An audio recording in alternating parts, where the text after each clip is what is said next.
కాలభైరవ తన గాత్రంతోనూ సంగీతంతోనూ విన్యాసాలు సాగిస్తున్నారు.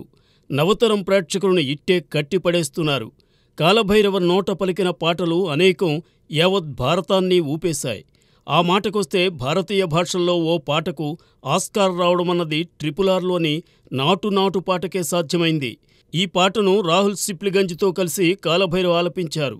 దేశ విదేశాల్లోని తెలుగువారినే కాదు సంగీతాభిమానులందర్నీ నాటు నాటు సాంగ్ చిందేయించింది. దాంతో కాలభైరవ గాత్రం సైతం ప్రపంచవ్యాప్తంగా మ్యూజిక్ లవర్స్ను చుట్టేసుకుంది. ఇక RRRలోనే యంగ్ టైగర్ NTRకు కాలభైరవ నేపథ్యగానం చేసిన కొమరం భీముడో సాంగ్ కూడా విశేషాదరణ చూరగొంది.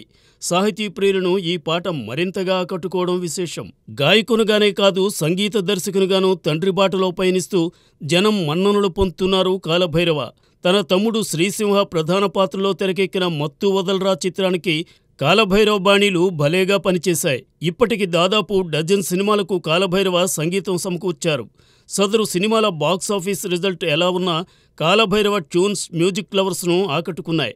కాలభైరవ ఆల్బమ్స్లో కార్తికేయ 2 జనాన్ని భలేగా మురిపించింది. ఈ సినిమా కూడా ఘన విజయం సాధించింది.